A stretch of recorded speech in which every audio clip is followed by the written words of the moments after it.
toujours pour M. Moussa Kegoro Kamara.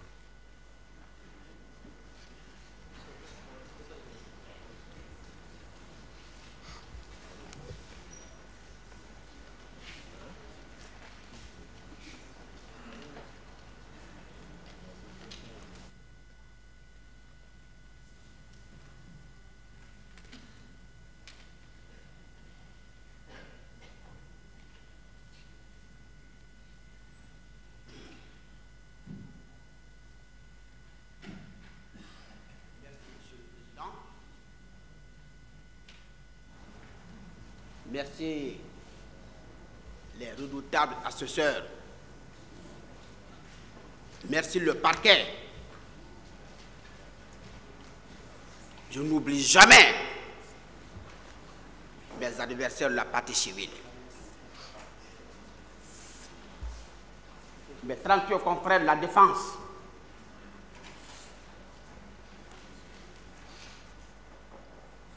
Je voudrais être très clair. La tradition africaine, nos valeurs,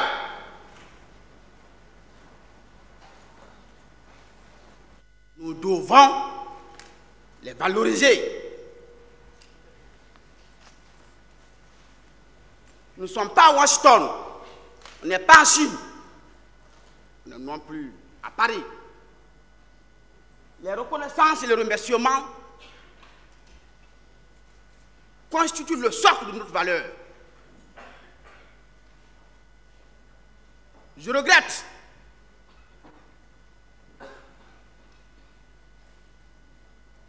Monsieur le Président, vous conviendrez avec moi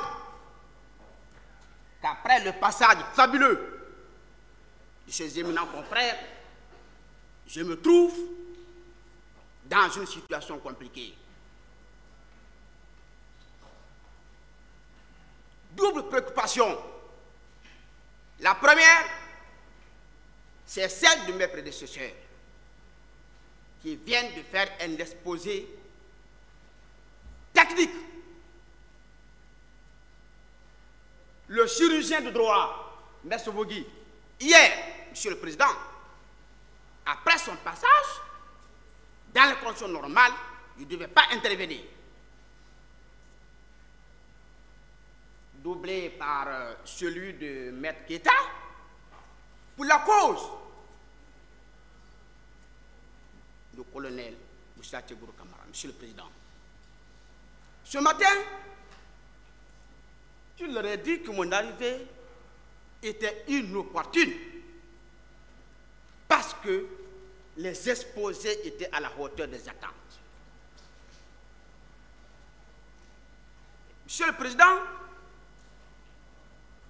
puisque vous le savez, nous sommes en matière pénale, nous ne sommes pas en matière commerciale, en matière civile. Le juge répressif n'est pas un juge commercial, n'est pas un juge civil.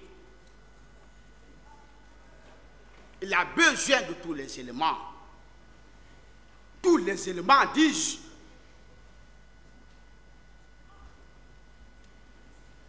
Je ne saurais continuer, Monsieur le Président, sans aller très loin sur votre personnalité. Je ne vous ai pas encore découvert au prétoire. Mais mon premier maître, Sidram, paix à son âme, que Dieu l'accueille dans son paradis, me disait en 2005, il était avec le doyen, le baobab, Paul Yomba, que vous avez besoin de connaître le juge pénal.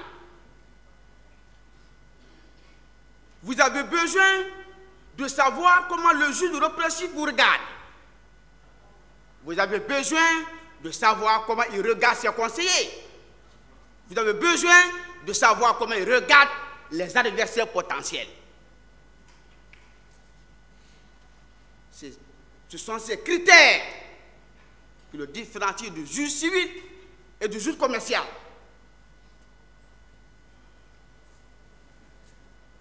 Monsieur le Président, je refuse de continuer mon exposé sans m'incliner la mémoire de nos compatriotes, des Guinéens et Guinéennes, qui ont perdu leur âme. Que la terre leur soit légère. Monsieur le Président,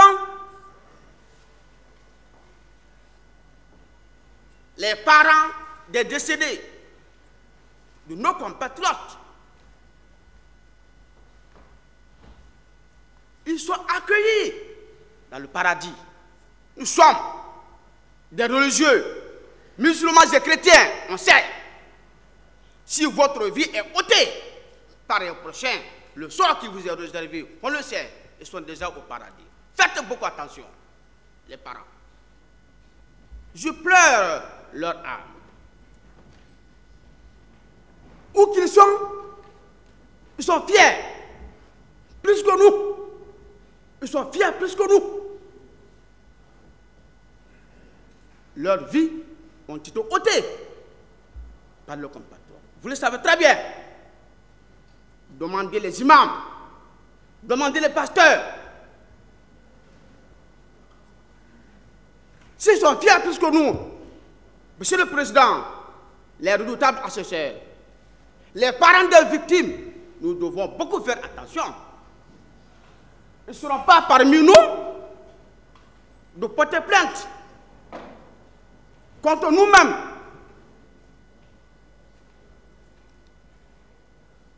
Les blessés, je leur souhaite très bon rétablissement. Ceux qui continuent à vivre avec les séquelles physiques et morales, qu'ensemble, on continue à prier pour nos morts. Oui, nous sommes des humains. Oui, nous sommes des Guinéens. Oui, la Guinée est une famille.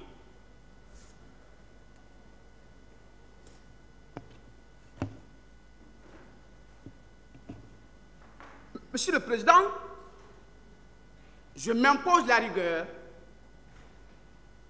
de me réserver d'exposer les faits. Ils ont été déjà exposés, bien exposés, très bien exposés, chacun de sa façon. Mes prédécesseurs l'ont fait. Je voudrais faire l'économie de temps. Je voudrais faire l'économie de communication sur cet élément.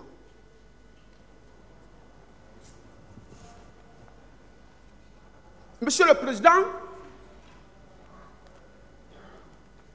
l'objectif de mon séjour ce matin devant vous résulte des termes de l'ordonnance numéro 007 2017 qui vous saisit. Et j'interviens aux côtés des redoutables confrères pour soigner, pour repousser toute attaque, tout exposé, tout argument non fondé, dis-je bien, comme le colonel Moussa Tegoro Camara, qu'on n'a pas besoin de montrer aux Guinéens. On n'a pas besoin, Monsieur le Président. Ici à Conakry, à l'intérieur, on n'a pas besoin de le présenter. Cette ordonnance, Monsieur le Président, reproche à à mon client un certain nombre d'incriminations.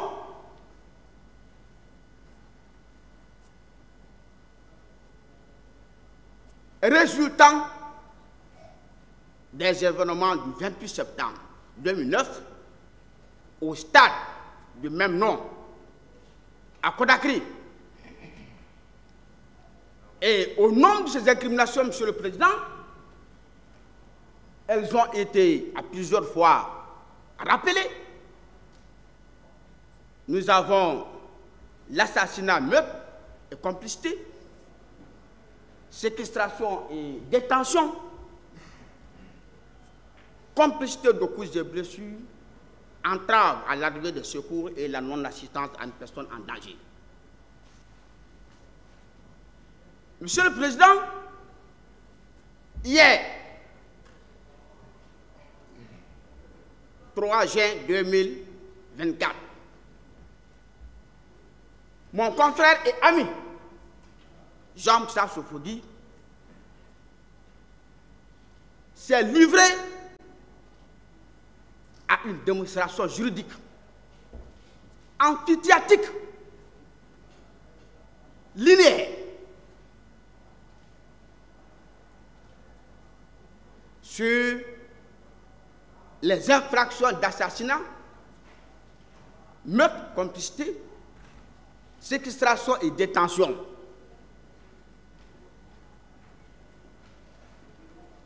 Également, il n'a pas oublié nos confrères, la partie civile.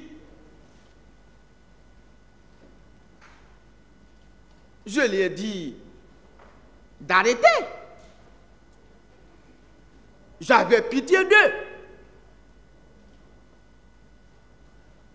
J'avais pitié d'eux. À un moment, Monsieur le Président, j'avais dit, est-ce que les gens savent que nous sommes devant un juge répressif? Est-ce que les gens savent que nous sommes devant un tribunal criminel? Ah oui. Je ne cesserai de le citer parce que je l'ai consommé. Paix à son âme. Feu, fameux Sidom Camara, il disait, dans les conditions normales, on devait avoir plusieurs robes. Une robe pour les affaires civiles et commerciales, une robe pour les affaires correctionnelles et une autre robe pour les affaires criminelles.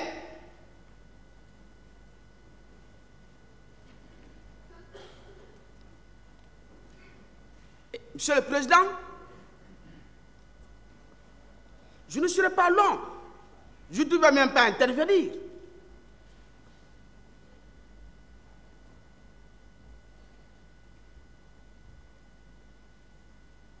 Comme je le disais, l'ordonnance 0017 reproche à M. Tchibou Camara des incriminations au nom desquelles l'entrave à l'arrivée des secours et la non-assistance à une personne en danger.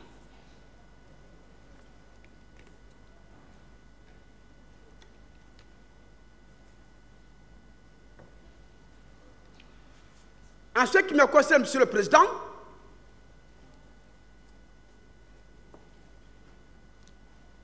cette incrimination fait partie des infractions les plus compliquées, les plus complexes. Vous avez cette incrimination, vous avez la diffamation, vous avez l'injure. Ces appréciations ne sont pas données à n'importe quel juriste, à n'importe quel avocat et à n'importe quel magistrat.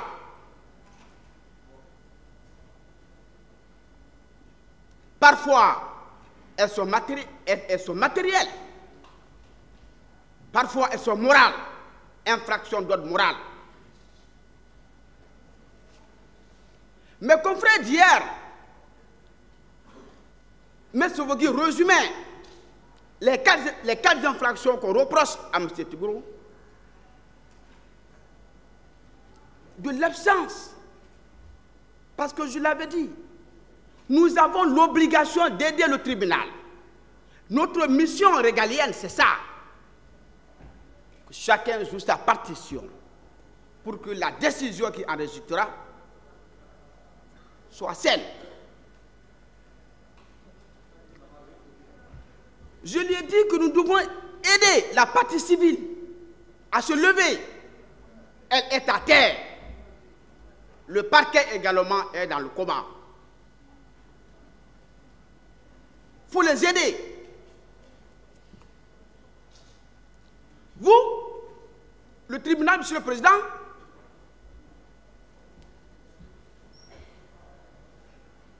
vous serez d'accord avec nous qu'une bonne instruction, une bonne information décharge le tribunal. Une bonne information décharge le tribunal.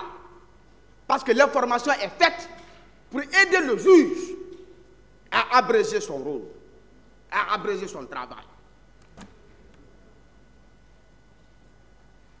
Très malheureusement, Monsieur le Président, nous sommes unanimes que vous n'avez pas été aidé par cette ordonnance. Mais je comprends. Nous devons comprendre tous la qualité du juge d'instruction, la qualité de l'information. Le juge d'instruction, vous le savez, c'est un juge incertain. Dès qu'il doute, le législateur lui recommande de renvoyer. C'est pourquoi c'est un juge incertain. C'est dans ces circonstances miraculeuses que cette ordonnance a été rendue. Parce qu'elle a été rendue sur la base du doute. Elle a été rendue sur la base du doute. Mais c'est légal. Parce que le juge d'instruction, le législateur dit, lorsqu'il doute de la culpabilité de l'inculpé, il le renvoie. Il le renvoie. Contrairement à vous, c'est le contraire. Le juge de jugement est un juge certain. C'est un juge certain. Les conséquences, nous les connaissons tous. Puisque cette ordonnance a été rendue sur la base du doute, c'est pourquoi vous avez devant vous des hautes personnalités, Monsieur le Président. Des hautes personnalités qui, sur la base de rien, ont été renvoyés devant votre tribunal. Les faits datent très longtemps, Monsieur le Président. Et c'est ce dossier, vous, on vous a confié. Parmi 16 millions de Guinéens, vous et vous,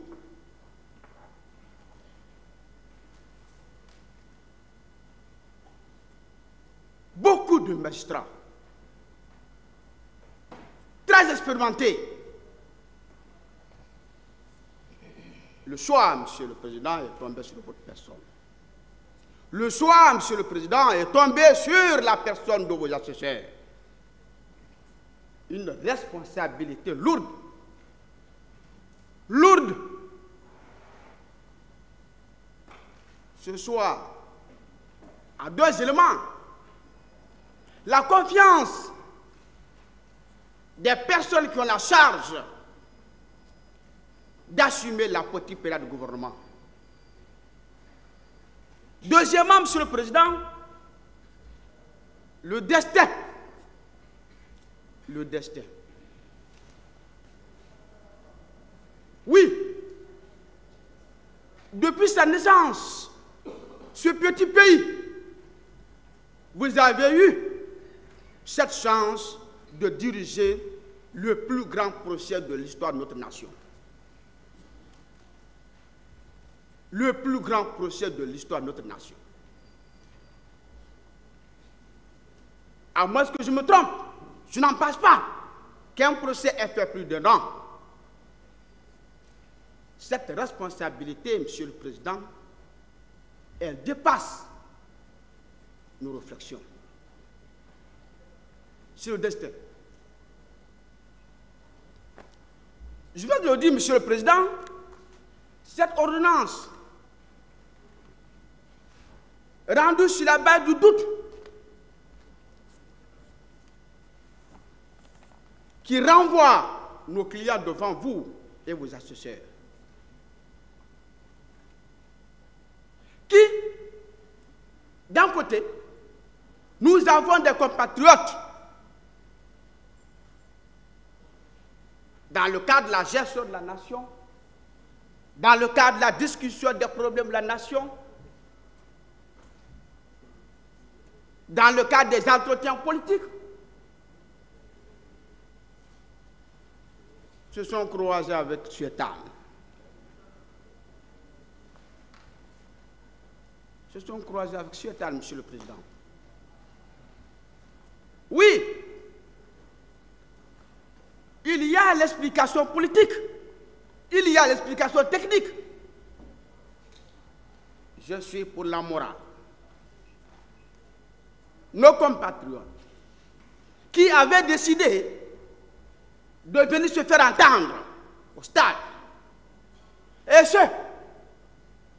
qui étaient de notre avis, Monsieur le Président, tous concouraient au développement de notre petit pays.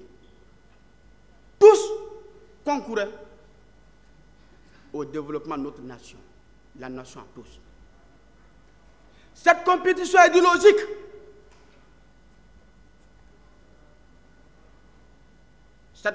idéologique Monsieur le Président, a trouvé sur son chemin Suétane. Résultat, nous avons certains de nos mères, certains de nos jeunes frères, certains de nos papas qui ont laissé leur âme. Je le répète, que Dieu les accueille dans son paradis.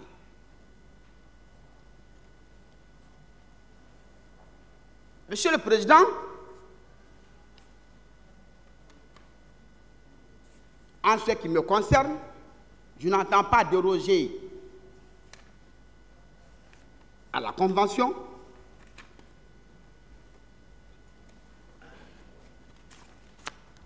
Poursuivi pour plusieurs incriminations,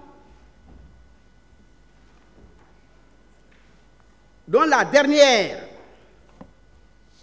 est l'entrave à l'arrivée des secours, Monsieur le Président, et la non-assistance à une personne en danger. Cette incrimination est prévue par les dispositions des articles 297, 298 du Code pénal guinéen. Monsieur le Président,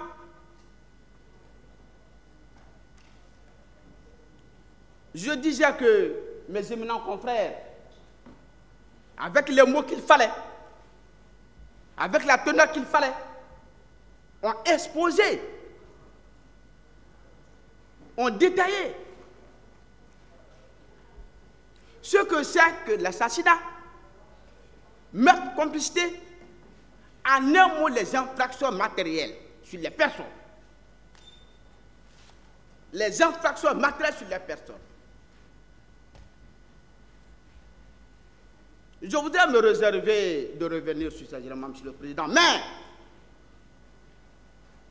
je suis devant moi des parquetiers. Leur présence m'oblige à aller très loin. En général, les infractions matérielles contre les personnes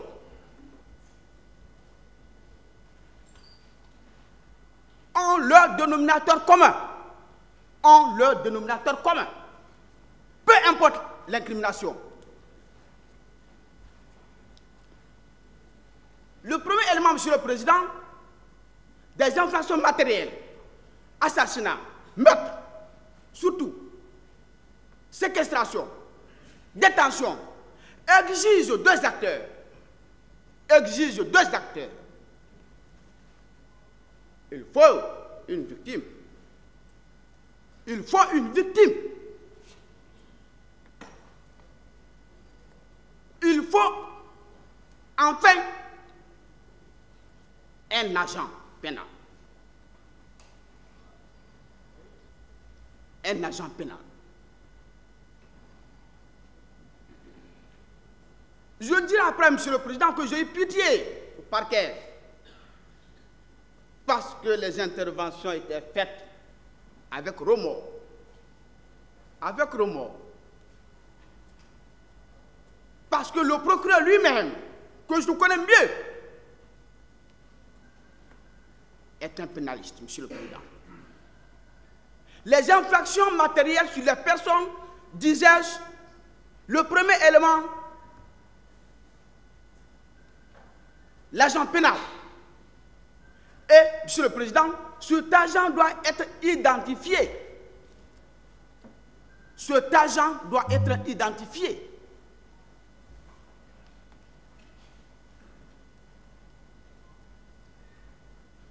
Deuxième condition préalable, l'identification ne signifie pas. Il faudrait que cet agent se mette en mouvement. Il se met en mouvement. 1. Le mouvement psychologique, le projet criminel. Que cet agent pénal se met en mouvement. Deuxième condition, le premier élément du mouvement, c'est le projet psychologique. Il ne suffit pas pour qu'il y ait infraction. Il ne suffit pas pour qu'il y ait infraction. Le projet psychologique est un projet psychologique lorsque l'agent décide d'agir. Lorsqu'il décide d'agir. Lorsqu'il décide de commettre un acte répréhensif sur le projet psychologique en tant que tel, il n'est pas répréhensif. On ne me dira pas le contraire. Le projet en tant que tel n'est pas répréhensif. Ce projet psychologique, Monsieur le Président, il faudrait que l'agent mette en mouvement son projet par un acte extérieur. L'acte extérieur. L'acte extérieur, Monsieur le Président, il faudrait que cet acte soit un effort. Il soit un effort. Et l'effort que l'agent pénal exerce, Monsieur le Président, doit avoir un destinataire. C'est ça. Il doit avoir un destinataire. Et le destinataire de l'effort matériel de l'agent pénal, Monsieur le Président, ne peut être qu'une victime. Il ne peut être qu'une victime. X, peu importe, on peut dire Y. X, il nous appartient de remplacer X par sa valeur. L'assassinat, meurtre. S'il est reproché à mon client d'avoir décidé de commettre, s'il lui est reproché d'avoir posé un acte, un effort extérieur, Monsieur le Président, qui a été le destinataire de son effort? Qui a été le destinataire de son effort?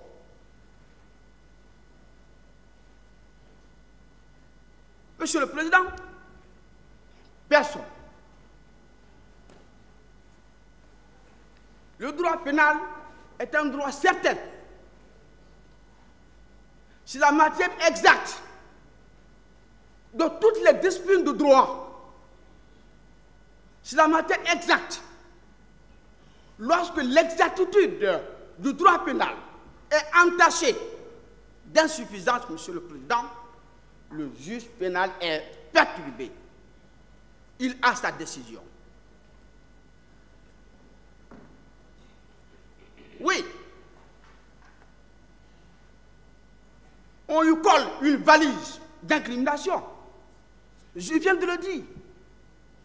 Je reproche peu au point du juge d'instruction parce que ce sont des juges incertains. C'est des juges incertains. Certains parmi nous vont siéger dans le cabinet d'instruction. On le connaît. Même de doute, il faut le transférer. C'est dans cette condition qu'ils sont là. Mais vous, je viens de dire, qu'il soit l'assassinat, qu'il soit meurtre, qu'il soit séquestration, s'il est reproché à cet officier que c'est lui l'agent pénal, qui a été le destinataire de ces efforts? Voici la principale question que le siège, vous et vos assesseurs vont vous poser.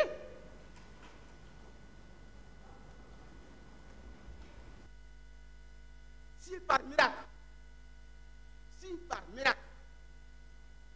le destinataire est trouvé, cette réponse est répondue par la partie civile qui a soif. Le résultat, la victime ou la victime de l'effort matériel de l'agent pénal doit être identifié. Il doit être identifié. Nous sommes sur le chemin pénal. Le circuit pénal, ça ne change pas. La victime, si c'est X, elle doit être identifiée. Le nom et le prénom sont insuffisants pour identifier la victime. Monsieur le Président, le nom et le prénom sont insuffisants pour identifier la victime. Ce sont les premiers éléments, Monsieur le Président. Lorsque ces deux éléments sont connus, il vous appartiendra de savoir en quoi Mademoiselle Fanta Camara a été victime. Ce n'est pas vous qui devez répondre. Non, non, non, c'est elle. C'est elle, Monsieur le Président. Les dispositions de l'article 4, des articles 4, 486, 487 du Code de procédure pénale sont rigoureuses. Elles sont jalouses de leur précision. Elles sont jalouses de leur concision. Article 487, Monsieur le Président, sauf erreur, alinéa 2. Il appartient à elle, à cette victime, de prouver qu'elle a été victime. Parce que ni le Conseil, en général, aucun acteur interne du procès n'y était. Le Conseil lui demande, met à ma disposition les éléments pour soutenir votre prétention. Si vous êtes victime, prouvez-moi. Soit nous sommes devant un tribunal criminel ou on ne l'est pas. On ne peut pas faire de la philosophie. Ça ne peut pas marcher. On ne peut pas, c'est impossible.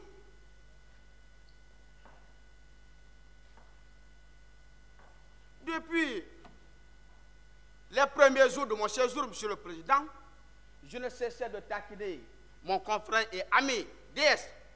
Je lui disais que vous avez du boulot. Je dis, vous avez du boulot. Monsieur le Président, on ne dira pas le contraire. C'est la première fois qu'il y a un procès de crime de masse. En droit pénal spécial, le crime de masse. Ce n'est pas pour rien, je disais qu'ils ont le boulot. Ce n'était pas par plaisir. Et je suis effectivement qu'ils avaient le boulot. C'est la première fois, Monsieur le Président, aucun juge guinéen n'a connu le crime de masse. C'est vous, vous trois. Et c'est le crime le plus difficile à établir. Ce sont des crimes dont les éléments sont difficiles à établir, parce que je ne dirais pas impossible, Monsieur le Président.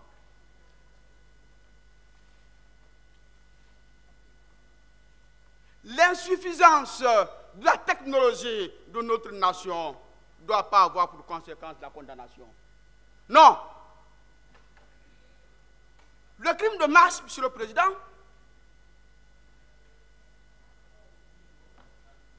le crime de masse certain et le crime de masse incertain, certains réguliers, incertains non réguliers.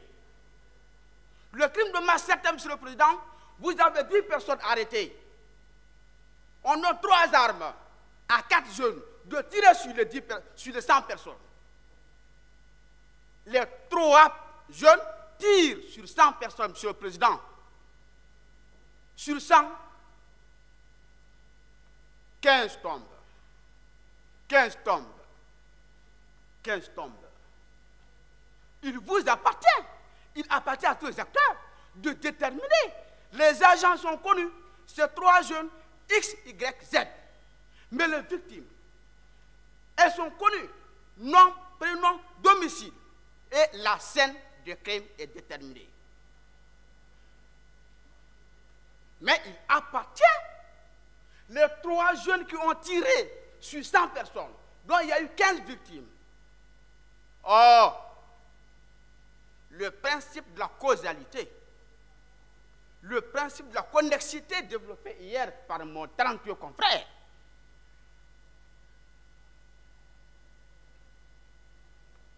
l'agent pénal X a tiré. Est-ce que, Monsieur le Président, voici les questions que se pose la doctrine. Chaque arme a déposé de combien de balles? Et les balles qui sont parties, Monsieur le Président, quels ont été les destinataires de chaque balle? Voici des crimes de masse. Nous sommes dans une nation où le problème de déjeuner fait défaut. En matière de technologie, Monsieur le Président, pour la gestion des crimes de masse, nous n'avons pas encore les moyens. Nous n'avons pas encore les moyens, c'est pourquoi je disais, c'est de sérieux problèmes. Or, on ne peut plus clair. On ne peut pas faire le procès pénal, on ne peut pas faire le procès criminel sans l'administration des preuves, où on cesse d'être. Où on cesse d'être. Si le cultivateur peut se permettre d'aller au champ sans coupe-coupe, sans roue, en quoi il allait au champ? Si, devant le juge oppressif, on écarte, on ignore, on néglige la pièce maîtresse, le socle du procès pénal, l'administration des preuves, on est là pourquoi? On est là pourquoi? Oui, Monsieur le Président. C'est pourquoi je disais que la gestion des crimes de masse n'appartient pas encore aux pays sous-développés. Parce que, en matière de technologie, nous sommes totalement insuffisants. Oui.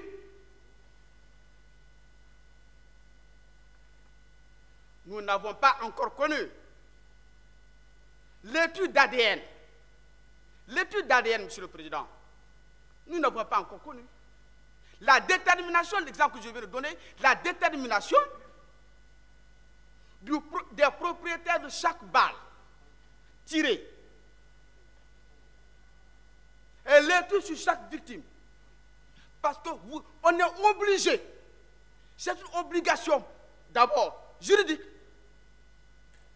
ensuite religieuse, enfin morale. Que celui qui a fait, que c'est lui qui doit recevoir sanction. L'exemple que je viens de donner, il faut la technologie, il faut étudier les balles. C'est pourquoi hier, mon 30 confrère disait qu'aucune infraction n'est quantifiée. Ce n'était pas fortuit. Ce n'était pas fortuit. Supposons, c'est le pire des cas. Le pire des cas. Supposons que nos clients qui sont là, chacun a pris une arme pour tirer sur la foule. J'ai eu 100 morts. Est-ce que la détention d'armes suffit pour aboutir à la conclusion que c'est ce dernier qui a tué 10 personnes? Non! Ça serait philosophique. Ça serait arbitraire. Il faut des études technologiques appropriées.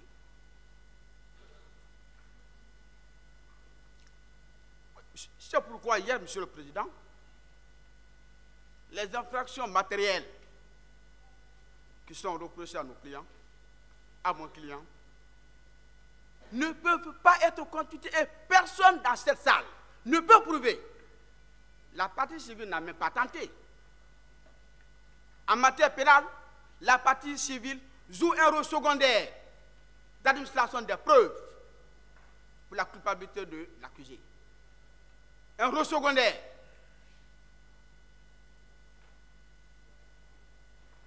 C'est elle qui est la victime biologique. C'est elle qui est la victime physique. C'est elle qui est la victime morale. Ces trois critères, la victime en a. C'est elle qui a souffert.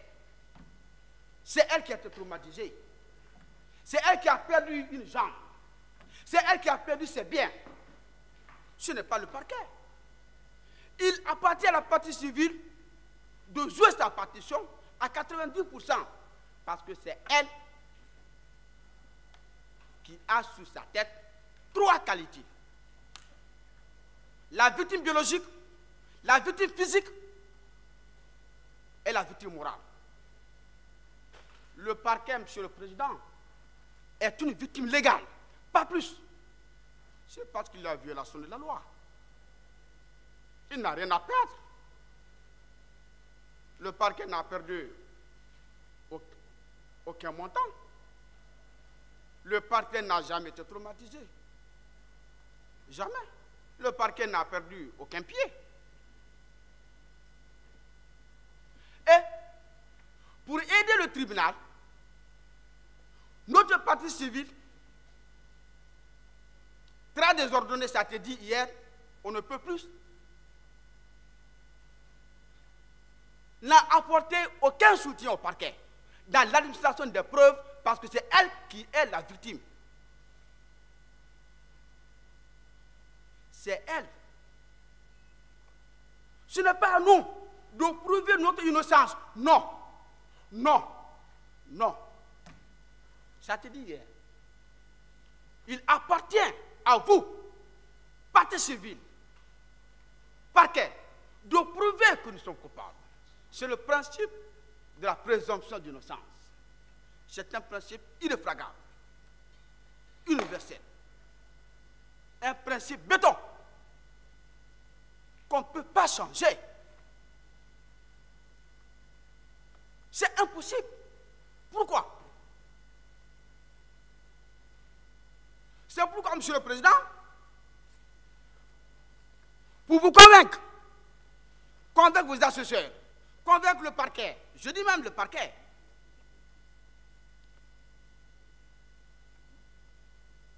je me suis intéressé à certaines interventions.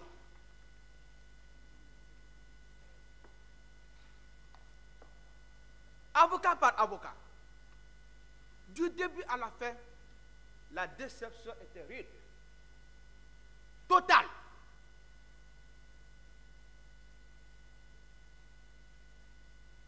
Partie civile A, adepte de la Cour pénale internationale. Ce sont les amis de la Cour pénale internationale.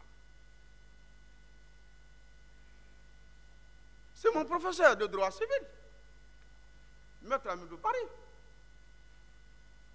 Oui, maître. Oui. Vous m'avez connu en 99 à Foulaya. Ma première grande note, c'était en droit civil. C'est pourquoi je vous salue régulièrement, vous et maître Noir. Ce n'est pas pour rien, ce n'est pas fortuit. Je venais de la forêt, assoiffé de notes. C'est vous. Et mon professeur de TD. Le premier cours, le premier exercice, c'était le divorce. Et nous, dans notre tradition, c'était interdit. Je vous ai posé une question, vous ne pouvez pas vous en percevoir. Je dis que, donc ici, on est tous le divorce chez nous, c'est interdit. Hein? Monsieur le Président, les adeptes de la Cour pénale internationale, qu'ils soient internationaux, qu'ils soient nationaux, qu'ils soient fluviales, qu'ils soient océaniques, peu importe la qualification, ça ne m'intéresse pas. Le plus important, c'est aider le tribunal à asseoir sa conviction. Je me dois un remerciement redoutable à Maître Amidou Barry. Je vous remercie. J'avais dit à Maître Sobogui, j'avais dit à Maître Keta qu'on n'a pas besoin de plaider. Il fallait rentrer. Maître Amidou Barry, le procureur lui-même, Al-Gassim Diallo, les deux, je les remercie, Monsieur le Président. Je ne parle pas des victimes, je ne parle pas des témoins. Maître Amidou Barry, dans sa plaidoirie du 13/5e mois 2024, Monsieur le Président, j'ai noté l'élément qui me concerne. Il dit, et c'est la partie civile qui dit, Monsieur le Président, il n'y a pas de preuve, il n'y a pas d'information, plus que celle que dit la partie civile. Je note, Monsieur le Président, il dit, le colonel Moussa Tiegoudou Kamara est là parce qu'il est chef hiérarchique. Donc, il fallait chercher le savon pour laver les mains rentrées. Mon adversaire potentiel, qui a la lourde responsabilité de prouver ma culpabilité, il dit que je n'ai rien fait. Il dit, si par erreur, par omission, qu'on se réfère aux vidéos. Ce que je dis, Monsieur le Président. J'ai oublié de vous le dire, Monsieur le Président. J'ai un pacte pour moi-même. J'ai signé un pacte entre ma conscience, ma foi et moi. C'est celui de se battre d'abord pour la vérité. C'est ce que mon premier maître m'a dit, M. Dram. Ensuite, mon second maître, Maître Moudoumbouya, bats-toi pour la vérité parce qu'on est mortel. Je ne défends pas. Je n'ai jamais défendu, Monsieur le Président. Je n'ai jamais menti avec ma langue. Je le dis ici. Je n'opposerai aucun acte qui soit de nature à être exploité à des fins négatives. Non. Non. Si par erreur qu'on se réfère au primitif, on se réfère aux vidéos, mon adversaire potentiel, qui a la lourde charge d'asseoir la conviction du juge, qui a la lourde charge de prouver par des éléments matériels que mon client est responsable, vous a dit le 13/5e mois 2024 que mon client n'a rien fait. Est-ce que j'ai besoin de prendre assez de temps? Je dis non. Je dis non. Qu'il est là parce qu'il est chef hiérarchique. Ça veut dire, je n'ai pas besoin d'interpréter. Même le forgeron peut le faire. Ça veut dire que mon client, Satibro, n'a rien fait. C'est la conclusion. Et cette conclusion, je pense, pour le commandement mortel,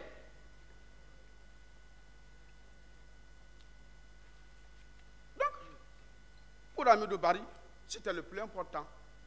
Le reste, je ne me suis pas intéressé parce que ce n'était pas important. Le second avocat, Monsieur le Président, c'est Maître Terno Suleiman Barry, encore mon professeur des travaux dirigés à Foulaya. Pour lui, je n'ai pas d'éléments, parce que il n'a fait qu'habiller ce que le premier avait dit. Ça veut dire que les deux sont unanimes que mon client n'a rien fait. Je vous remercie humblement pour votre honnêteté, pour votre sincérité, parce que nous sommes mortels. Mais je ne suis pas surpris. Je ne suis pas surpris. Un enseignant qui parle, doit savoir que ses étudiants l'écoutent. Oui, c'est pourquoi je ne suis pas surpris de votre position.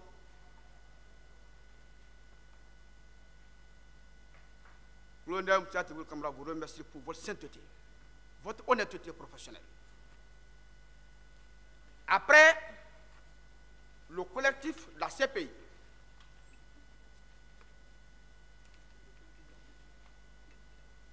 le second collectif que j'ai dénommé le collectif de la philosophie. Monsieur le Président, arrivé à un certain moment, je ne prenais pas note. Je n'avais pas besoin, parce que je suis devant un juge criminel pour l'aider à rendre une décision saine. Le premier intervenant, c'est mon ami, Mehdi Esba. Monsieur le Président, je le remercie également. Il a dit une vérité crue. Il dit, Monsieur le Président, que Monsieur Moussa Kone Tegro était au four et au moulin. J'aurais voulu même qu'il ajoute à la rivière, à l'océan, à la forge. Il était au four, au moulin. Ces deux éléments sont réservés pour le boulanger. Il était aussi à la forge, à la rivière. Ah mais oui, ah mais oui. On n'a pas besoin de le dire. On n'a pas besoin.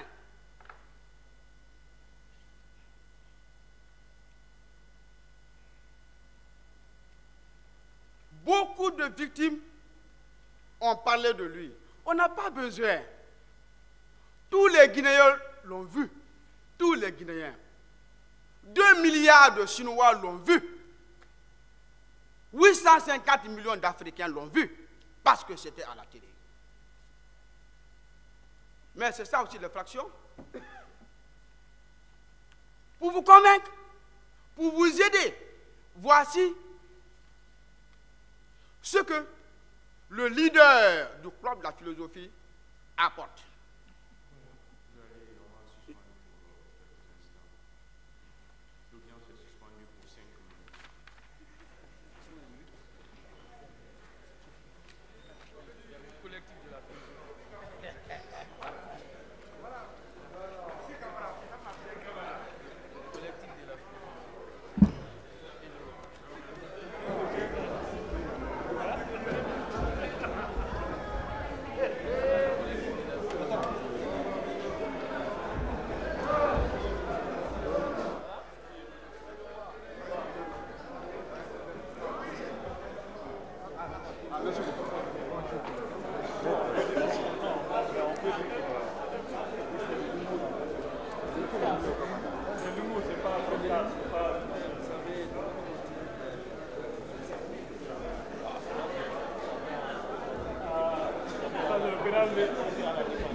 Bonjour. Bonjour. Oui, je vais bien. Je dois continuer parce que je ne sais pas. Vous comptez ma mère? Il n'y a pas de crainte.